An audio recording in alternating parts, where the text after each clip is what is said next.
quite some time ago. By that I mean a couple of days. So over the weekend we were busy. We were of course covering all of the ESL Masters winter qualifiers, and we had 14-hour cast days every single day. Friday, Saturday, and Sunday. three days straight of just 14-hour cast days, and there was one downside. Other than no sleep, you know, that's fine. Who needs sleep, Poppy? Who needs sleep? Other than no sleep, we missed out on World Team League. WTL also coincides. Friday, Saturday, and Sunday, they overlapped with the ESL Masters qualifiers. We of course chose to cover the qualifiers, which means we missed out on WTL, so we are here to catch up on what happened over the weekend. We're here to catch up, Puppy, and here we go. Up first, we have KaiZi Gaming versus the KWANGDONG Freecs, and this is going to be followed by, I believe, Storm Gaming's matchup later on. I wasn't quite able to catch it, but oh my god, as we get into this, a massive shout to Practice X in the chat. Thank you so much. Gracias, Puppy. Gracias. Hope you had a great stream. Hope you had a great ladder session. Welcome everyone to the beginning of day 1 of the round 3 of WTL of Worlds Team League. This is, again, I just mentioned it, but this is a catch-up stream because we were busy covering all the qualifiers for ESL Masters Summer over the weekend, and now we are here going over WTL. Today we'll be covering day 1, tomorrow will be day 2, and the day after will be day number 3, catching up just in time for round 4, which will be starting on Friday. So we'll be trying to catch up. We're doing our best to catch up. In our lineups here tonight, Hero versus Alive, Oliveira versus Stats, and Dark versus TY. Oh my god. Quite a lineup, and this is why I love this is what I really love about WTL, is that we get to catch the KWANGDONG Freecs, right? These players that have otherwise since retired have returned. They've come back out of the woodwork to compete once again in StarCraft 2, and players like Alive, players like Armani, players like Sue, like Stats as well, TY. It's great to see these veterans return, and over the weeks we will see them get into better and better form.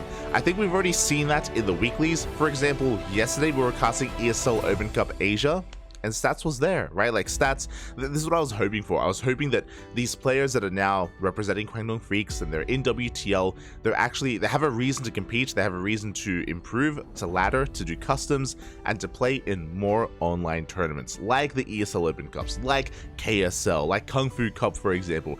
And Stats, he has been one of the more active members. It's basically, I feel like Sue and Stats are the two most active members of the team. We've seen TY creep in a little bit, but we could do with some more TY.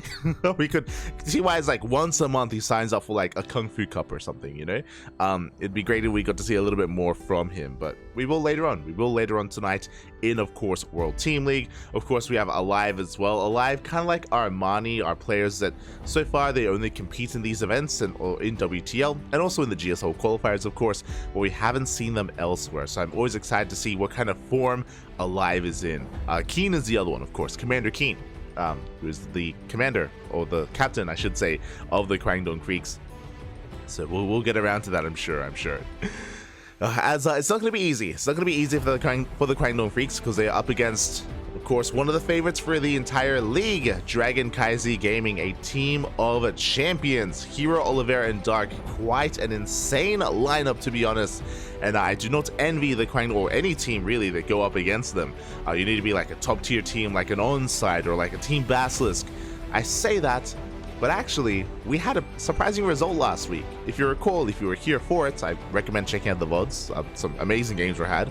But Shopify Rebellion, they are a team that did struggle in the last season. They didn't even make it to the playoffs. Shopify Rebellion, they underperformed. You know, it's a team with like Lambo and Bjorn as well, Scarlets and Harsum, and I think we expect a lot from them. And yeah, last season they didn't quite meet expectations, but last week they took down DKZ. They took down KaiZi Gaming. That is already an insane feat, and that may be a sign of things to come when it comes to the performances of some of these other teams, and also the performance of DKZ. You know, they need to really tighten things up if they want to secure their victory. I think a lot of people, especially in World Team League, have been a little bit critical of Hero, just because like he has been, again, not having as much of a dominant performance that we expect to see from a player like Hero, and obviously I hope to see those stats dashed here in this week of WTL. Hero, he's still a world-class player. It was last week where Hero, he actually won both Open Cups. He won ESL Open Cup Asia and ESL Open Cup Americas as well. So here he is in form. He just has to maybe tighten up consistency when it comes to WTL. And to be fair, WTL, it is a different format, right? It is loser's pick, and it's also best of twos. So in a format like this, upsets can happen, and they do happen quite frequently. That was the Starving Camels. The Starving Camels, they rose through the ranks off of things like that, off of preparation. That's one of the lovely things about WTL is like preparation does matter, and you can overcome some otherwise insurmountable opponents that you would otherwise have.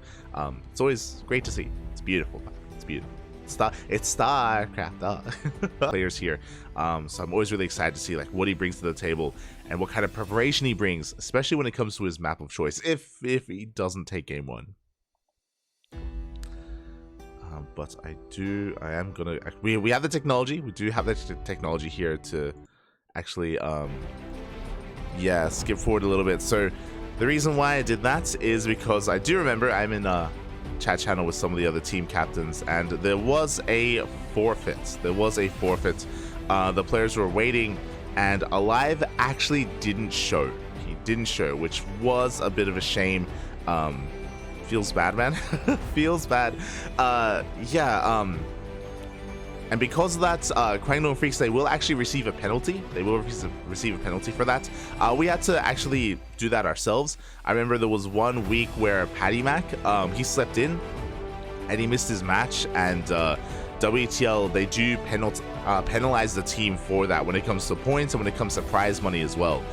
So penalties will be applied, and I remember Keen, he said that he's of course accepting responsibility, and it is a bit of a shame that Alive wasn't available, but because of that, KaiZi, they start with a 2-0 lead.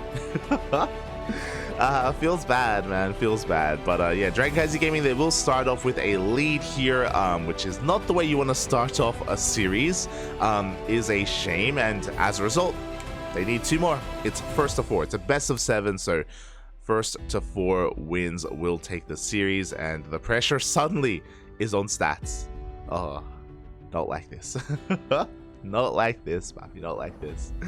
Yeah, what I will say though is that again, Stats, he has been a lot more active when it comes to the online tournament scene. He has been, it feels like he's been putting in the work and putting in the practice, and has been reflective of some of his results. He has been improving.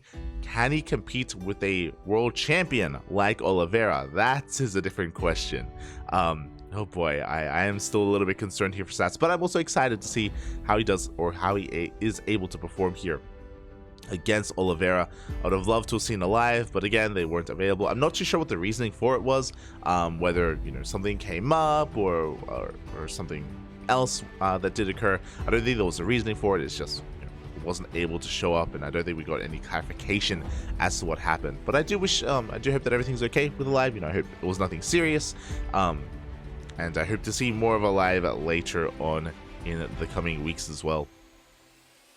There is also a system in place where if a player consistently doesn't show, then they will be, I wouldn't say ejected, but they're going to be like put on the bench for a couple of weeks for like a cooldown period, just to make sure they get their stuff sorted out, and to make sure that it doesn't affect the broadcast as well, because that's the other thing, you know, these or WTL or SC Boy, they don't want these events to happen. They don't want these walkovers to happen. They want a show to be had, right? So yeah, just something to bear in mind, and hopefully it doesn't happen again. Hopefully you know, we're able to compete and have our players show up.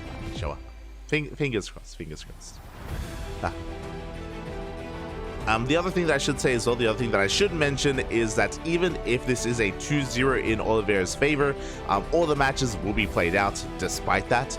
Dark versus TUI would still occur even if it was a 6-0 in the end. Again, a lot of this is because of individual rankings, because of course we do keep track of the ELO as well. Speaking of ELO for Oliveira, they're so harsh, Papi. They're so harsh. For context, I believe Cyril has like around a 900. I want to say Maru is like 850-ish. So obviously that's kind of the upper echelons. But mate, Oliveira is a damn good player, and they got him down sub 600. Shaking my head. Shake your head. But at least we have our players. We have our players. Yo, Stats even rocking his jersey as well. Feels good, man. Feels good.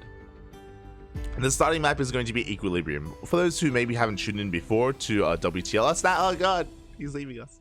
But for those who haven't tuned into WTL in the past, the way that it works is that the starting map is predetermined. It's ahead of time. The starting map is actually predetermined for, I think, every single round. I think they're already out there, so players can start preparing for them. Players can start practicing and coming up with builds for that starting map a couple of days ahead of time. And then the second map is losers pick, so they can also kind of think about, you know, any kind of plan or strategy that they have in store in case they were to pick a map as well. So a lot of preparation is had. Very Pro League-esque. Not entirely Pro League-esque, because Pro League is you have like a week to prepare, and I believe for WTL you have, I want to say 4 days, so just under a week to prepare for your opponents, that is when lineups are gone live. Of course, what I mean by that is that in those 4 days, the players, they don't just know the map, but they know who they're going to be playing against as well, which is really cool to see. Again, it's something that we've missed, you know, with the death of Pro League in a way, with it kind of leaving us without having Pro League anymore. There was like a hole that was missing in StarCraft, and WTL is doing its best to like fill those shoes and to give us that Team League action that we so crave for. I was a massive fan of Pro League back in the day. I think what's like surreal to me is that in current StarCraft, like sometimes we come across people that like are new, especially like the COVID era. Oh god, as we're getting into this. We can reminisce later. In the top right hand corner for Dragon KaiZi Gaming, we have Oliveira. Hello. And spawning in the top left hand corner for the KWANGDONG Freecs, we have Stats. They don't give you a lot of time to introduce the players back. No, not a lot of time. But I was getting at that it's surreal to understand that there are fans of StarCraft and fans of the esport that a lot of them got introduced. There was like a wave of new fans that came in during the COVID era of StarCraft, so 2020, and they missed out on Pro League. They don't know what they missed out on, Papi. They missed out on GSTL, the Global StarCraft Team League. Good times, good times. Makes me feel old, Papi. Makes me feel old. But we are getting into our first game here, and Stats, oh my, he's crazy. Yo, we got, okay. I was like, mate, are we gonna expand at the goal base? Okay, he's just scatting. We are getting into this, of course. A shout out to the sponsors of WTL, Doyu, Taidu, and Autofool as well. Thank you. Without our lovely sponsors, of course, this event could not happen. Not just WTL, but also Kung Fu Cup and the Masters Coliseum. So a lot of support is provided to SC Boy and WTL, and they do a lot of good with it. They do a lot of good.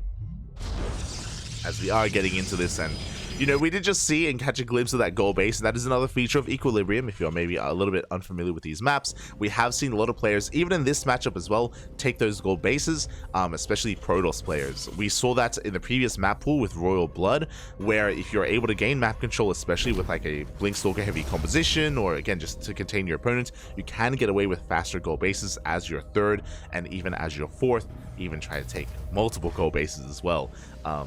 Which can be applicable to some of the other maps like Alkione, for example, which also has a gold. For now, though, Stats is going to be checking his opponent. We do see an economic opener out of Oliveira. It was a Rax Expand single gas opener from our Terran player. So again, very economic, very standard play here from Oliveira. Again, he can cheese, don't get me wrong. Ooh, as that wall is a little bit misplaced. That's a... I don't think that was... We need to watch Gemini's wall guide. Wait... someone send it to Stats. This Gemini does have a wall guide, and oh my god, Papi, Oliveira going straight for a third CC before factory, I believe. He's working towards a 3 Rax, if I'm not mistaken, as another Rax is on the way. So again, not just an economic opener out of Oliveira, very greedy opener out of Oliveira as well. Why, oh my, I was gonna get into the fact that Oliveira, he is willing to cheese every now and then, but it's not really what he's known for. He's more of a, you know, macro standard straight up kind of player here, and here he's ramping that up to 11, going for that, yeah, CC before it was even the Rax thrown down. So very greedy stuff. Behind this, he's going for an eBay. We should be seeing a third Rax as well, because we're doing all of this off of one single gas geyser, so it should be a 3 Rax opener with a third CC, and there it is. There is that third Rex thrown down as we speak. Now, this is ideal against a Stargate-based opener, but as we can see, it's not a Stargate. We do have a Twilight Council, and that has been spotted by Oliveira. Going to be a Twilight Council Robo follow-up into Blink, and we'll keep an eye on how many gateways exactly get thrown down here for stats.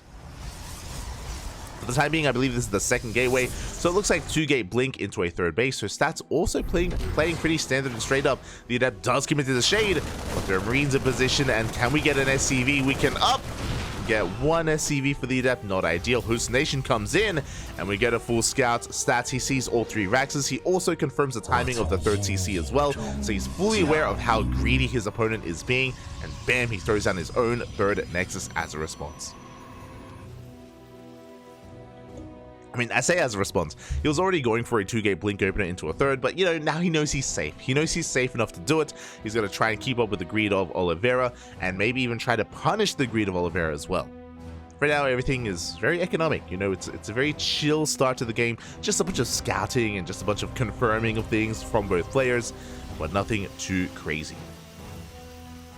Meanwhile, because it was a 3cc into a 3-Rex, we're not going for a standard 3-Rex push. Usually when we have a stim and our combat shields and our upgrades, Oliveira would be moving out across the map.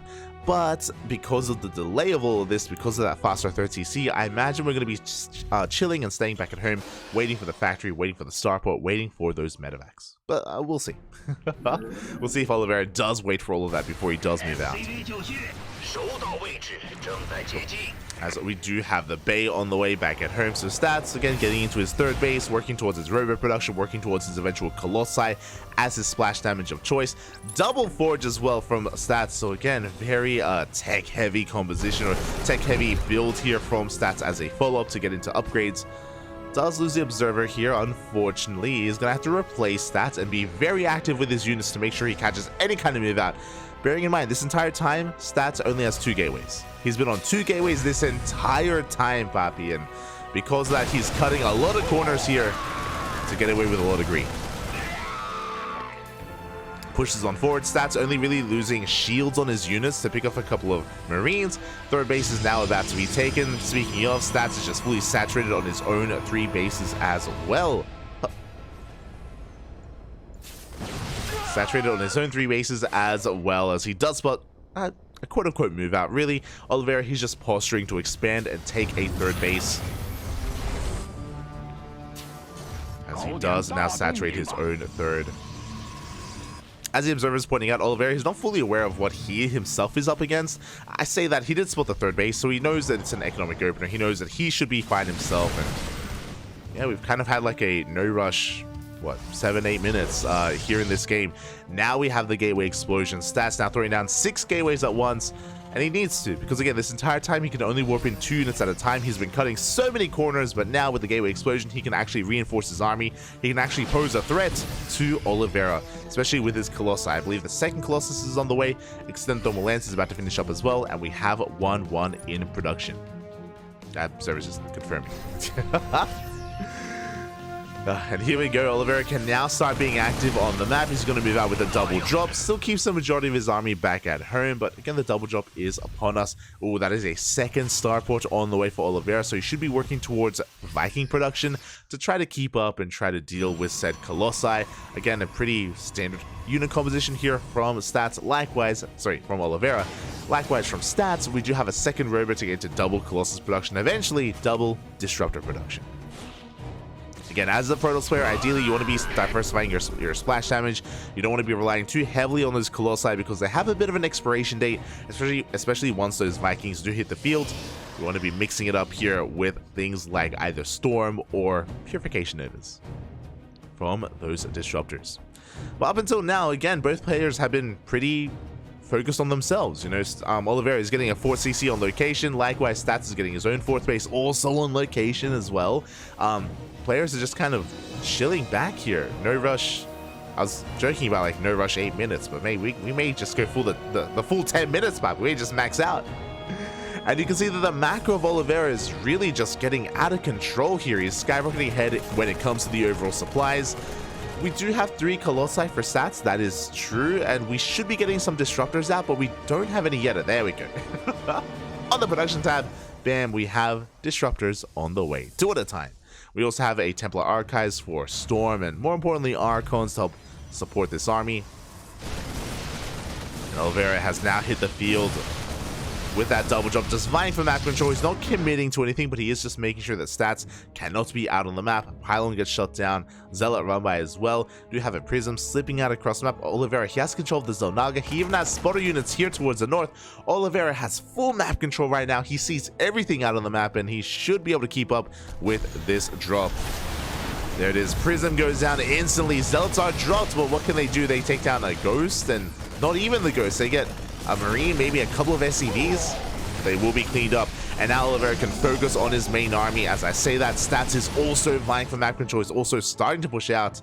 Hasn't quite committed yet, though. He's just posturing.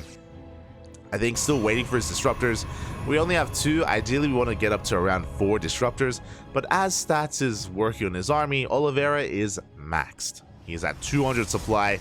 He's ready to move out, ready to go for some multi-prong harassment as well. He's got plenty of medevacs. He can go for some drop play. Oh, he's just going for one big push. Can he split? Can we split, Papi? That's a lot of cannons and shield batteries. That's maybe too many. I don't see that too often. That's shocking.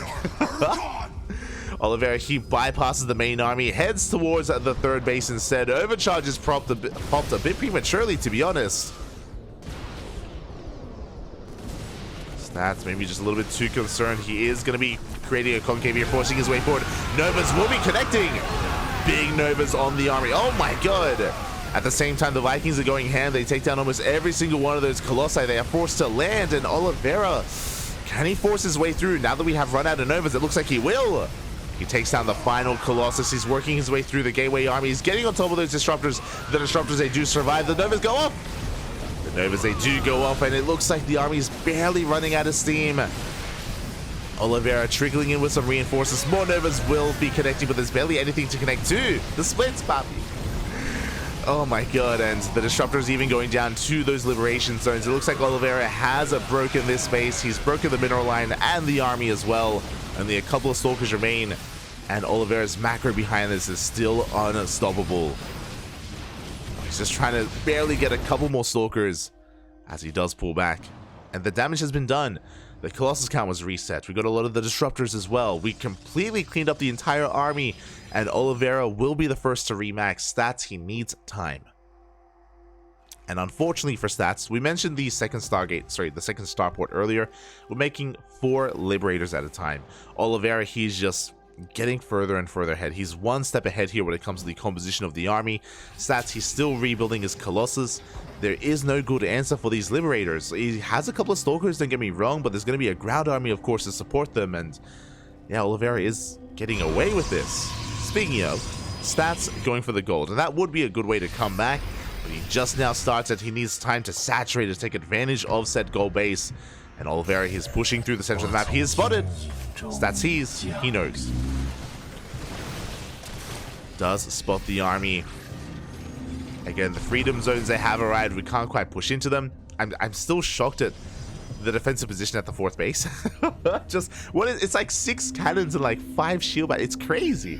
Like, it looks aesthetically pleasing, but it's yeah, it's not something you see too often. It's not something you see every day. As we do have Oliveira just remaxing. There he is at 200 supply already. Stats still barely keeping up. Now, even though Stats is behind in army supply, 2 good Novas. You know, we get some juicy purification Novas, and Stats, he can take a fight, but that's what he has to rely on. That's what he has to hope for. Once again, a massive line of cannons on the way. Jesus. Look at that. It's crazy. It's on the other side of the wall, unfortunately. And here we go. We go for some Liberator harass at the same time. Novas go off. They connect with a couple of ghosts, but not the best connections here for Stats. The Colossi go down instantly. A bit of a misfire there into the cannons, but regardless, it looks like Oliveira. Oh, the Artosis pylon, everything gets depowered. GG gets called, and Oliveira will take game number 1. Whew. GG. And yeah, that was an interesting game. That was an interesting one. What I mean by that is that there wasn't anything too fancy about it. It was really just both players being really greedy. I would say Oliveira being more greedy than Stats, obviously with his third base, and that's where the issues rise up, where both players were just kind of doing their own thing, macroing up, getting up to 4 bases and building up their armies. The problem is that Stats did see that Oliveira was being quite greedy, and he didn't do anything about it. It felt like he was trying to meet Oliveira's greed with his own, but he wasn't, right? Like, Oliveira, he was able to get his third CC up and running on par, if not faster than that of Stats. The fourth base timings were on par with each other as well, and usually why I bring all this up is that the Protoss player is usually ahead. Like, usually the Protoss player wants to be ahead of base, ahead in workers, ahead in economy to be able to keep up with the Terran, and if that isn't happening, well then we saw what happens, right? Oliveira, his macro snowballs out of control, and his macro is just insane, and he just overwhelms and overcomes Stats. That was just, yeah, textbook game there. In a way, a textbook game as to why you, as a Protoss player, you would have to be active and try to punish the Terran for cutting those corners and for, you know, being that greedy. Stats was relatively passive that game, outside of the War Prison that tried to slip in, which got shut down. Likewise, we had a Zealot runway that also got shut down. Those were like the only two things that Stats really did attempt to do, and Oliveira just was untouched. But here we go. It is going to be Stats' map of choice, and it is going to be Radisson Station. Interesting. So this makes a lot of sense, and we can get into why as we get into the game. And spawning in the top right-hand corner for DKZ, it is Oliveira. And spawning in the bottom left, we have for the KWANGDONG Freecs, Stats. Oh. Okay, so this tells me that Stats, he wants to, you know, live up to his name, and he wants to be the wall again. If you've been tuning in over these past couple of weeks with the new map pool and the new patch, then you'd be fully aware that Radisson Station is the most macro-friendly or turtle-friendly map in the map pool. You can get a free 3 bases, arguably a free 4 base economy here on this map. And whenever we see players play out on this, we typically see them race into greed, go for some wild openers that you could never get away with on any other map, but on this map you can, just because you have a pocket base. There's a pocket base there for both players. It is, you know, a little bit disrupted by some mineral patches, yes, but you can very easily mine through them, and then you can just take advantage of that base. So I assume that Stats wants to be very economic and very greedy, based on how he played in Game 1, right? Game 1, Stats, he wasn't being aggressive, he wasn't harassing, he wasn't being too active at all. So I imagine that Stats just wants to try to use this map to his advantage and get into a secure 4-base economy and get into a maxed out army. I assume that's the plan here for Stats. Meanwhile, Oliveira going for a Rax Expand, going for an economic opener once again. And if Oliveira wanted to, he could once again go for a fast third CC like that previous game, and even have a safer time doing so. We have seen a lot of Terran players do so on Radisson Station. Just go Rax Expand into a third CC, but this time it's going to be Rax Expand into a factory from Oliveira. So he's playing it out safely, he's not being too greedy, and I don't blame him. We even saw him scout his pocket base to make sure there wasn't a proxy, so he's not fully convinced, and I appreciate it. He's not fully convinced that Stats isn't going to try to cheese him out and isn't going to try to take advantage of him being too greedy and cutting too many corners. As we can see, it is going to be a Stargate opening, which again makes a lot of sense. Going for Phoenixes, I'm not too fond of the idea of maybe going into Oracles, but going for Phoenixes into Colossus makes plenty of sense here on Radisson Station. I'll just try to punish and try to maintain control of the economy, and also keep an eye on the Terran player, as he does get across the map. Marines, though, were in position, and we will not get too much damage done. There it is, the first Phoenix is on the way. Meanwhile, Oliveira going into a 1-1-1 with his own starport. Okay. Again, I assume that Oliveira would maybe be a little bit more greedy here by going for a faster third CC, but alas, he has not yet at least. You do see Stats trying to pull apart the attention of Oliveira, coming in from multiple angles, but alas, he does not break through. He does not get any economic damage done, not yet, and Oliveira is looking to chase down these Adepts. The first Adept will fall. Meanwhile, the Phoenixes are going to be moving out as well. Just looking at the units sap here. We do trade a Marine for an Adept, and we are just banking up Phoenixes. There is that Robo as well. It's going to be Phoenix Colossus, and you can see Stats is mining out those mineral patches to expand and take that pocket base. So this should be a 2-gate, oh sorry, I was going to say 2-gate opener into a third. Should be Phoenix Colossus into a third base. As the Adepts do come into the shade, they do not get into the mineral line. Ooh, and one of those Adepts already does go down. We do now lack that one-shot potential. We're just pointing out here that Oliveira, he hasn't scattered at all this game, and that's fine. He hasn't seen anything.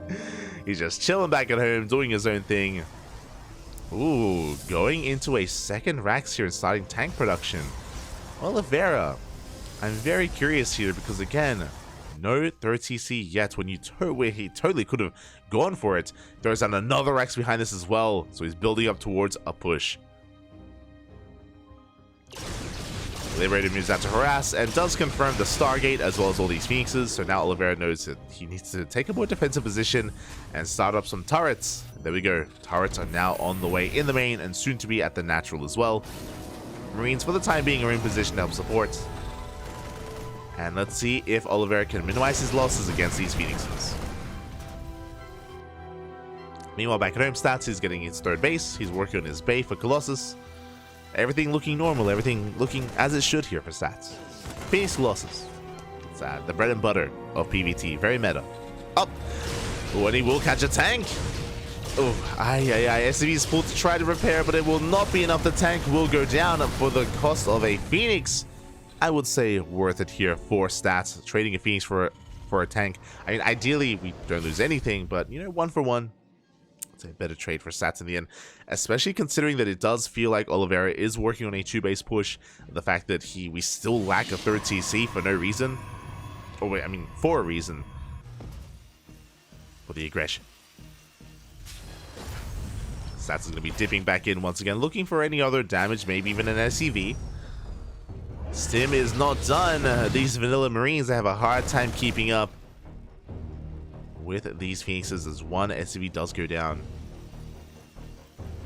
And now Stats is taking advantage of his 3rd base. He's building up his forces.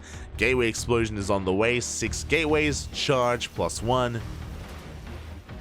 Stats is getting into his game, and this is what he wanted out of game 1. Oh my god. That's what he wanted out of game 1 and was struggling to keep up with Oliveira in said game. Here it's going to be Oliveira setting up, very committed push. Finally we see a 3rd TC from Oliveira, so he's not going for an all-in. He's not that committed. But that is a lot of tanks. That is 4 tanks. This would have been 5 tanks, which is crazy, by the way. Oliveira, he has a massive army. He's moving out across the map. He's up 20 army supply compared to his opponent. And the move out has been spotted. Now, Stats has already done a great job picking up 1 tank, slowing down the army. But can he pick off another? Can he catch a medevac? Any Marines? He has 2 Colossi to defend. Does he have a shield battery? These are things that we need to be seeing right now. As Stats, he's looking to meet the army in the center of the map. Bold move here from Stats. Oliveira just scouting ahead of time with that Marine. It looks like he wants to take advantage of this position, and this is a brutal position for these tanks. They can get within range of the mineral line. If they do go onto the other side of the gas guys, there we go. They can get within range. And Stats, he can't quite do much about this, to be honest. As I'm pretty sure you can wedge a tank actually where the Marines were, but we're backing up. Never mind. We are going to be retreating from this position. Stats now taking our 4th base. And now I'm concerned for Oliveira.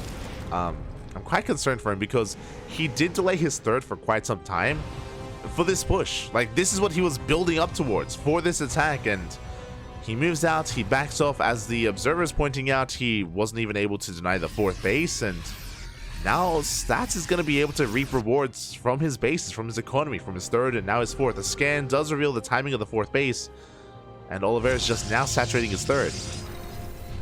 What I'm getting at is that even though the supplies overall are looking very similar at the moment, because of these bases that are about to kick in for stats as he's oh my god, he's double expanding. He's crazy. With even double expanding stats, this is all about to snowball out of control, and he's soon about to make use of this economy by boosting on ahead with his army. As stats is moving out. Now, he has to be careful. I don't think stats needs to push into the natural. Like, denying the fourth is good enough. Tanks are on siege, and there is a stray tank. Ooh, and it will go down. Will it? Here we go. Good force fields here on the army. Tank will fall. And Oliveira's in a rough position. And again, all stats has to do is deny the fourth base. He doesn't have to push in. He doesn't have to try to force his way up the ramp. Just contain. Contain, max out, tech up. So again, stats is now on 5 bases. Dark Shrine is on the way. Additional gateways, a second robo. What I would like here from stats is, it could be too greedy, but like start working on a Skytoss transition. That's something that we're going to be starting to work towards soon. But we could always, we could be greedy. As Observer is going to go down. Prism getting ready to go in for a backstab. And stats is still just posturing. Now, these Dark Templars shouldn't be able to do any damage. Like, we can see the Oliveira is turtling up hard. He's getting sensor towers up and running. Long distance mining from the fourth base. He will eventually try to take set fourth once he has a more secure army. As he moves out, the Prism moves in. Zealots are dropped into that pocket base. At the same time, Stat's going to be trying to push on forward. Ooh, but there are so many Vikings, and the tank line is too secure. The Prism not finding much damage at all in the main. And the Prism goes down. The Zealot run by as well. Again, Stats has to be very, very careful not to throw away his army. Gets a tank. And backs off. Now he's working towards disruptors. Blink +2. Oliveira now has a comparable army, so Stats has to be careful not to be caught out. Uh-oh. Needs to race back home. As Stats is getting ready for a big counterattack towards the bottom right. I'm a little bit concerned here. Like, Oliveira, he has amassed a terrifying army. He's moving out across the map. And Stats, most of his army is here in these Zealots, and he's going for a big counterattack.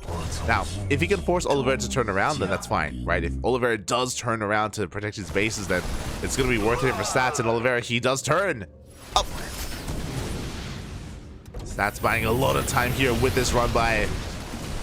Oh, this choke point is brutal, though. But the Zealots, they do make their way through. At the same time, Oliveira, he is paying attention to the main army. Good volley from those tanks. As Zealots, they make their way into the main base, into the pocket, and then Oliveira, his entire army turned back around and went back home. A strong move here from Stats. This is giving Stats more time to build up a higher disruptor count, and he will be replacing these Zealots. So this was a risky maneuver. This was wild. But Stats, he got away with it. He may have lost a lot of Zealots, but he's alive, and that's what matters. And there it is. +1 air attack and a Stargate on the way. There is that Skytoss transition that we were talking about. It's not operational yet, but Stats is thinking about it. But can he survive? Even a second Cybercore for double upgrades for that Skytoss. Before we can think about it, though, Oliveira is moving out. He's got Ghost for EMPs, Liberation Zones, tanks as well. Ooh. Stats is able to shut down that Liberator. Got the line of stack defense. It's crazy. Up! Massive connections. Purification Novas, they will connect with the Bio Army. Oliveira, he wasn't looking. Zealot run by as well, coming in from behind, catching some reinforcements, delaying the push. Up! The Novus once again taking down a tank, and Stats, he's just slowing down this army, picking up whatever he can. Whittling away at it before it gets to his bases. And by the time it does, like, what can he really do with all those cannons and shield batteries? And yeah, Oliveira, he turns back around. And now Stats can get into his Skytoss. Carriers, Tempest. Stats is max, so he can't actually make anything yet. He throws down 3 more that's 5 Stargates. He's crazy. 5 Stargates and a fleet beacon. I'm still waiting for the fleet beacon. Unfortunately, that was a little bit delayed. So he can't actually transition into carriers yet, or Tempest yet, but soon he will. So where he does siege. Again, he's looking for a fight. He is on a timer. He needs to engage soon before we really get to that late game composition of Protoss. Tanks looking for a better position. Zealot Rabbi is on the way towards the south.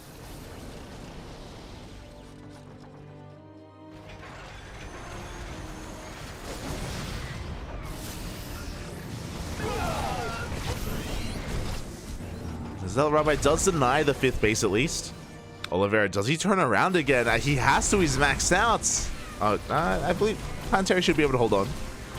With repairs, we should be fine. And the Planetary will stand strong. We can focus on the main fight. First Colossus barely does not go down. Oh, there we go. First Colossus does go down. We're down to 2.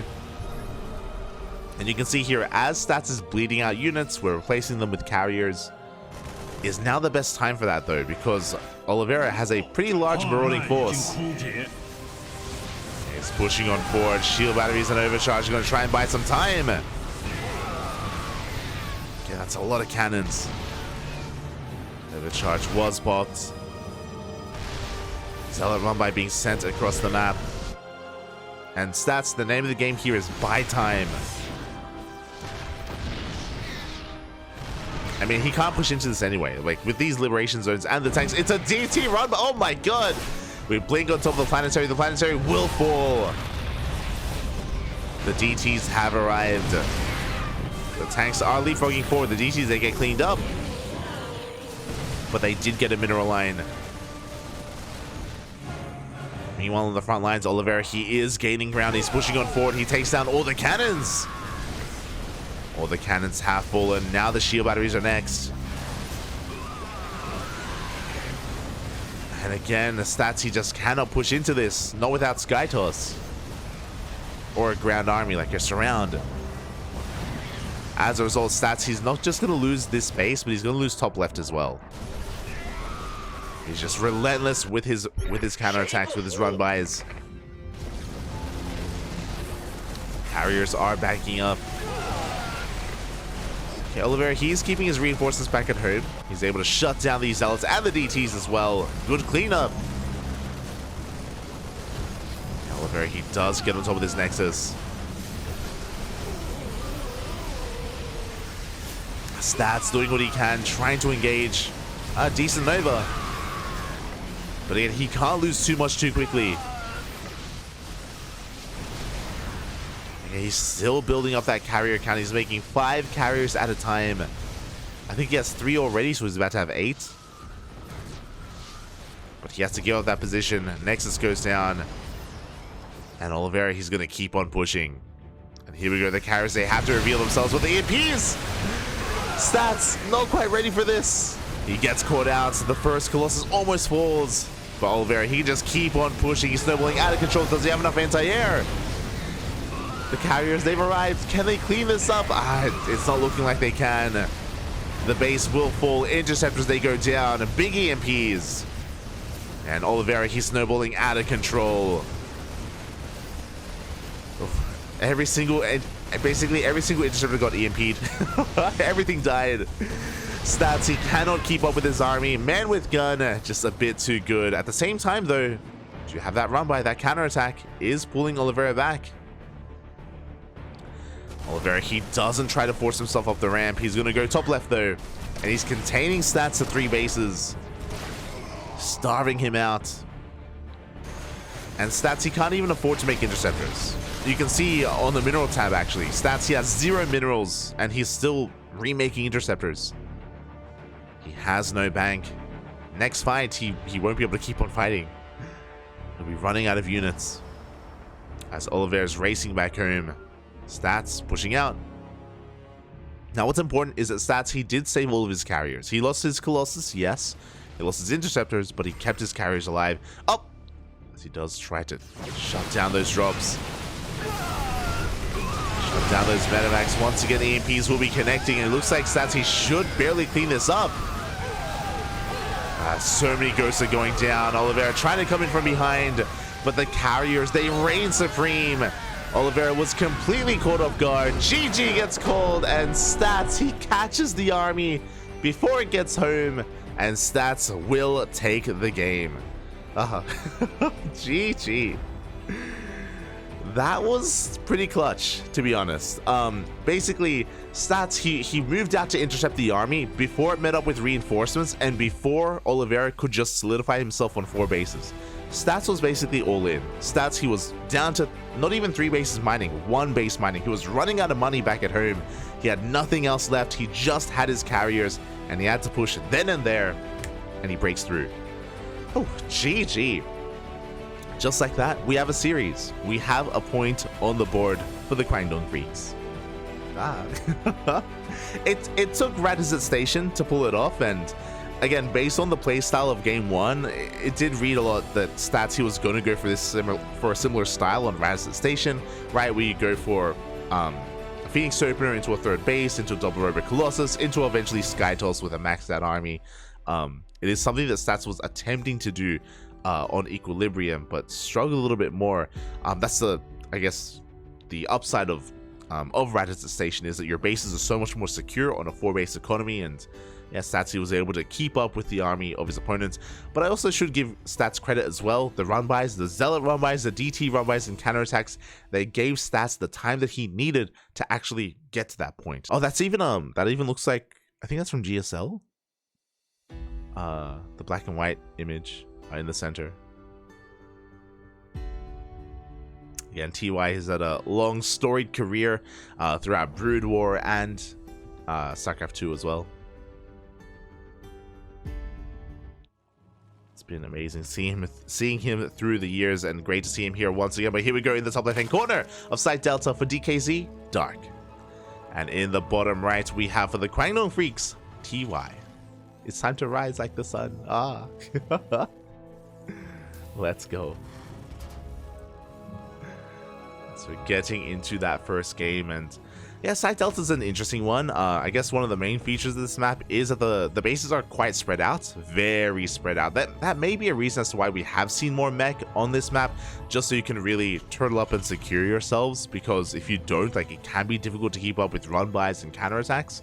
That may be the reasoning for it, as, oh, Dark, going for a pool first. It's crazy.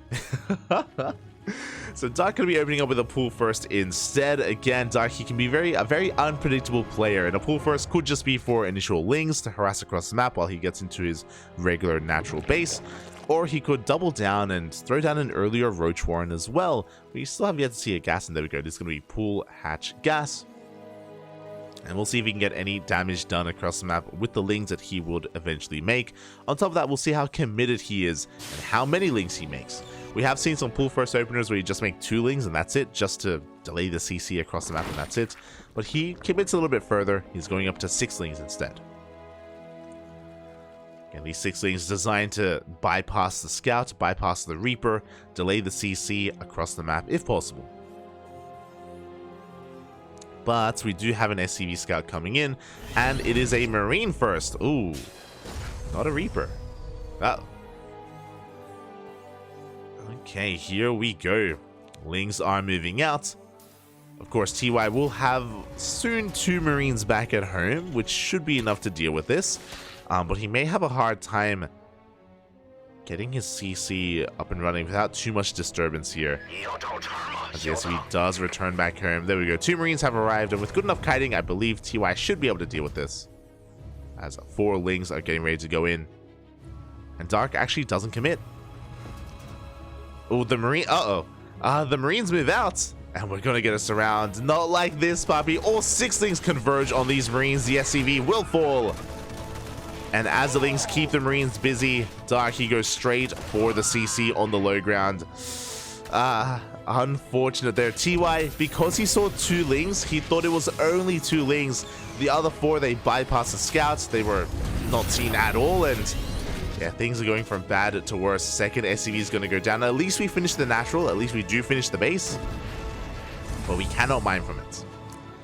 So a rough start here for TY. As the Hellions have arrived, and he will eventually regain control of his natural.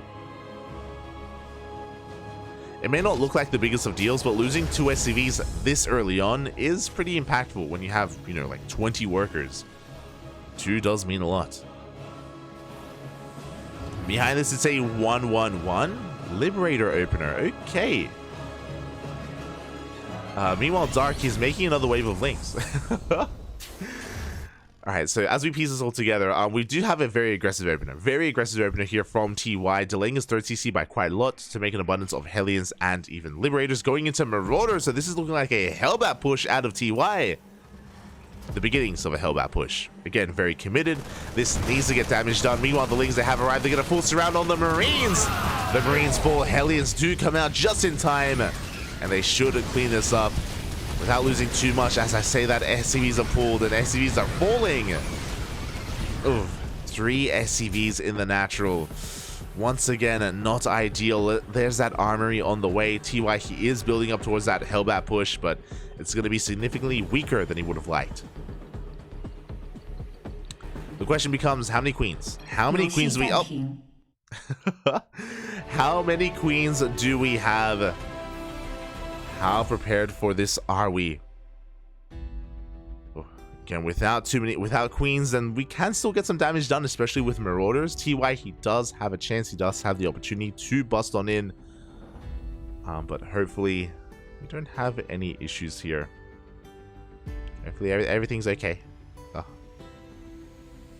As there may be some latency, but hopefully that does clear up. I see what happened. It looks like the observer, actually, I think it may have been the admins that were having some latency issues instead, which is what caused... There we go. Which is what caused the issues, but it looks like we're back. I was a little bit concerned, but we can dive into this. All right, here we go. Oh my god. God. No, not like this, as the Hellions are actually going to be going for a jump into the main base, looking for some economic damage, but it looks like what happened was the observer did lag out, and we actually did miss out on a portion of the game. Quite a lot. We missed out on the Hellbat push. There was a Hellbat push.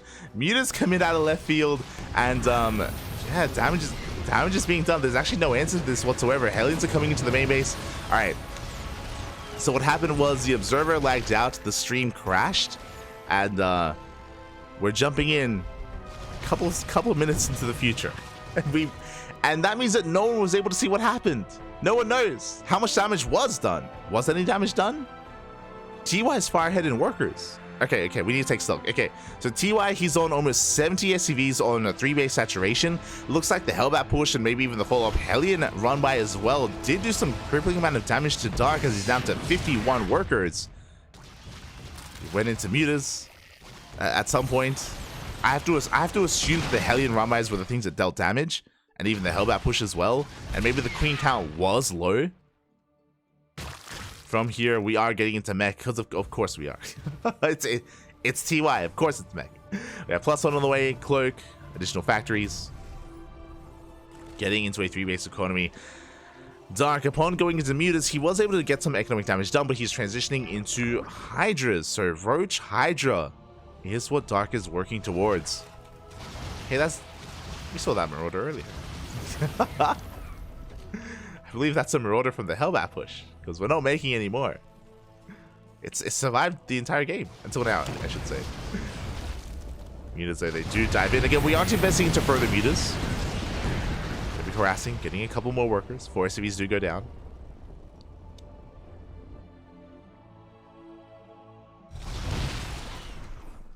Five, soon to be 6 as well. Meanwhile, we are committing to Mass Banshee. We have 5 already. We have more on the way. Hyperflight Rotors just kicked in.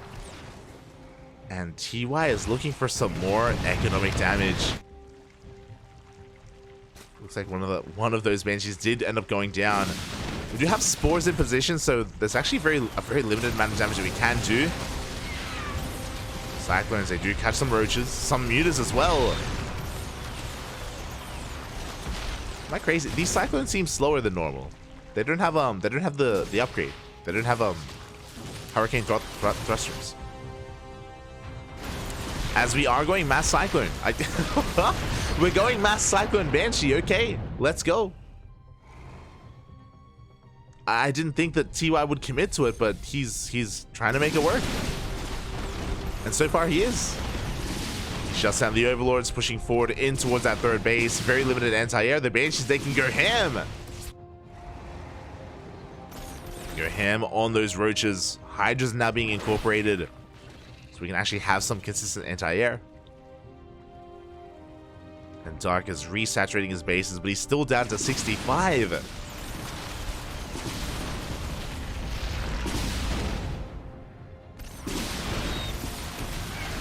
Here we go. The Cyclones getting a bit out of hand, getting a bit out of control, pushing on forward. A lot of Cyclones do go down.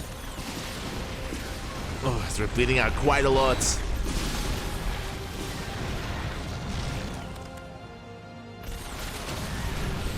Oh wait, no, it's the okay, there we go. This makes more sense.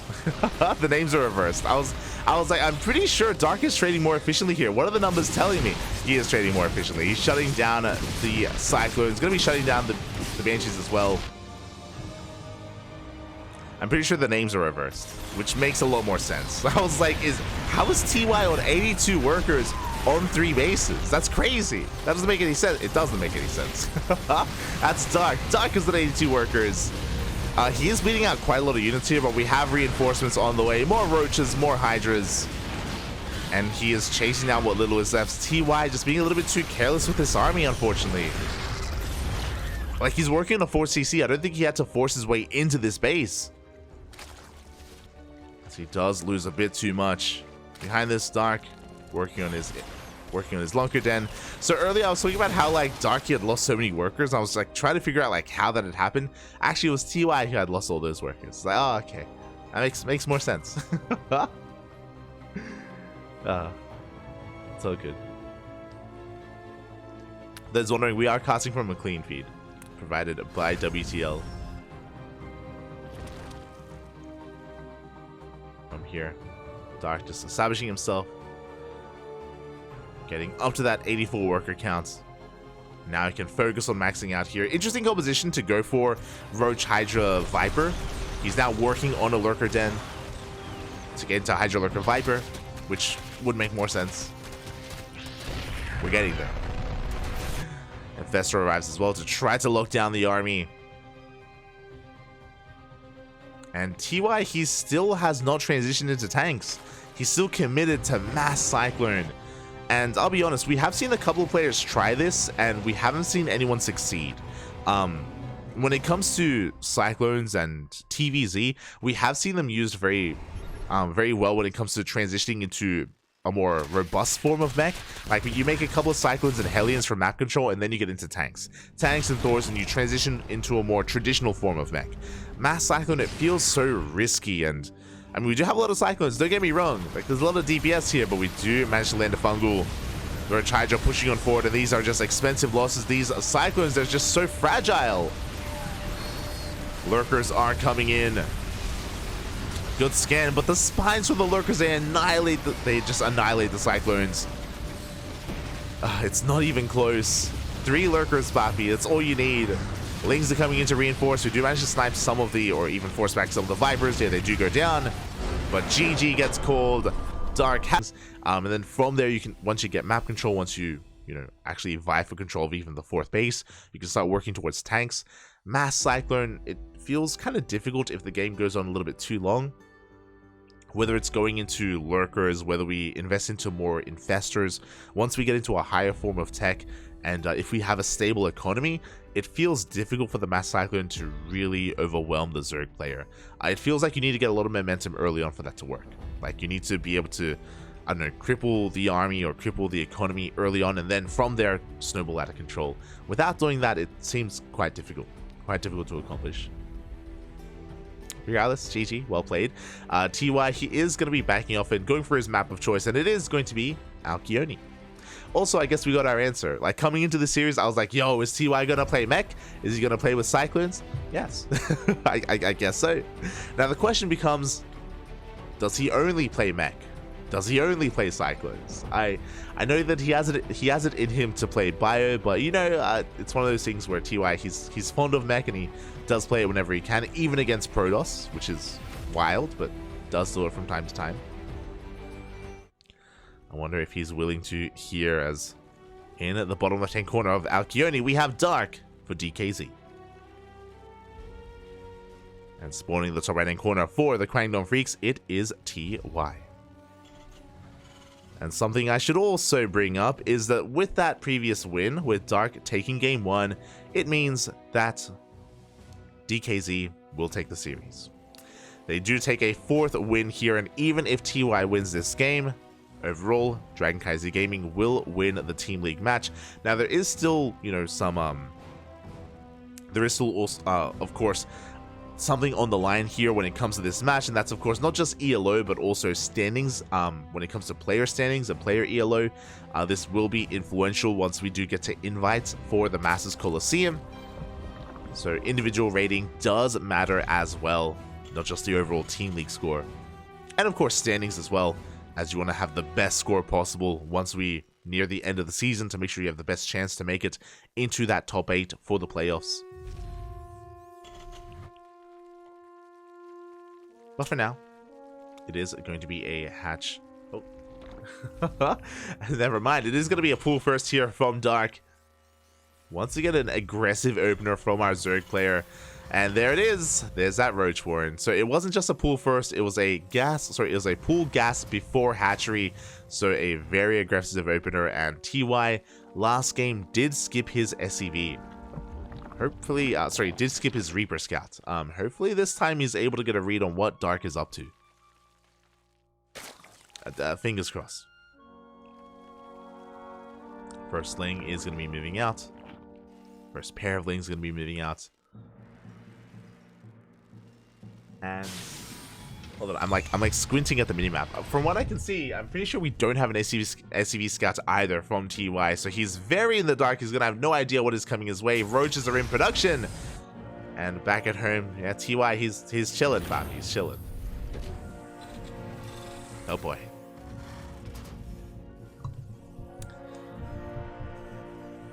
Did go Marine first once again, getting into the reactor, into said factory, and unfortunately just TY has very little time to react to what's about to hit him in the face, to what's about to move out across the map.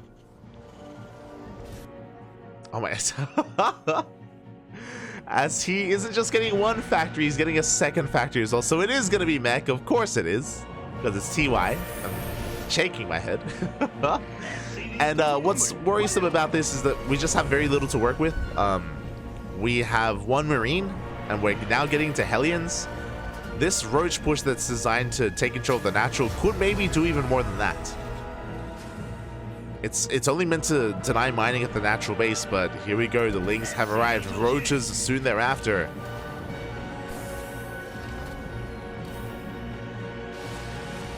And two Hellions will have a hard time dealing with this, so a couple of SCVs are falling. Depot's under threat as well. Behind this, Dark is droning. He's not all in by any means. It is only a 5 Roach push. Depot will fall, and the Roaches, they do waddle into the main base. Oh, and again, even though this shouldn't kill TY, this is just getting Dark in a phenomenal position. He gets 4 SCV kills, pushes back the Hellions. We'll even get a kill on some of the Hellions, and then we'll get even more SCVs. Ugh. The Cyclones will help with cleaning this up. We're making mass Cyclones. But even then, some of the Cyclones are being focused down. They're just so fragile. 3 Cyclones fall. We finally cleaned up the Roaches, but the Roaches, they did so much damage. 5 Roaches for 3 Cyclones, a Hellion, 8 SCVs, 2 Marines. Really solid trade. Not just that, also a Scout, right? A Scout in the main. Dark now knows that Mass Cyclone is on the way. To respond, we have Link Speed, additional Roaches in production as well. Dark just saturating his bases, taking his gases.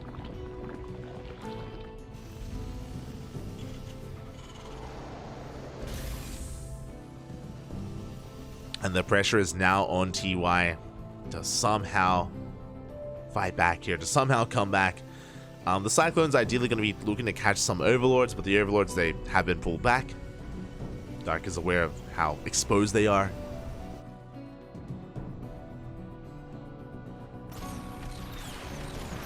And despite that, one Overlord is going to go down. Not too bad. Dark close to being supply blocked. Roaches don't quite have roach speed, so they're having a hard time keeping up, as well as we do trade well with these Cyclones. Do manage to kite against said roaches. Yo, and TY, he's having his way with these roaches, not gonna lie. So many of them do go down, getting caught off of creep. Dark overextending far too much. But Link speed has kicked in, and here we go, the Lings, they have arrived. I mentioned earlier that going mass Cyclone can be difficult without Hellions because Lings do just... I don't want to say hard counter, but they do a great job at closing the distance. So TY has to be very careful as another Cyclone goes down. Oof. Files are dodged, but we're trading Cyclones for Ravagers. More Links are on the way. And again, these are just losses that TY can't quite afford here. Losing 7 Cyclones in total. TY has to back off. That was a scary moment for Dark. Again, he didn't quite respect the Cyclones and he bled out like 4 or 5 roaches. So that was ideal. That was a good start for TY. But now Dark, he has been able to kick in with Link speed, spread his creep, third base up and running. And now Dark, he's working on his own push. He is cutting workers at 38 and making nothing but Lings and roaches.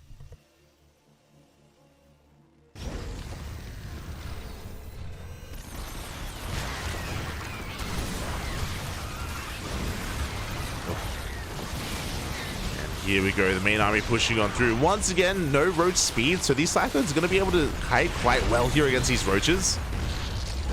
And quite a lot of roaches are going down, but here come the Lings to reinforce. And once again, Dark forcing TY all the way back to his own natural. Third TC is on the way. And Dark has bled out quite a bit. Barely has any Roach Ravager left. Mainly Lings. But it is going to be enough. It is going to be enough to break on through to get into the mineral line. GG gets called. It's far too much damage. And Dark will take the series at 2-0, securing the victory here for his team. GG. And I appreciate that TY was exploring with Mech, of course, and going Mass Cyclone. Do appreciate it. And again, I do think Cyclones do have their place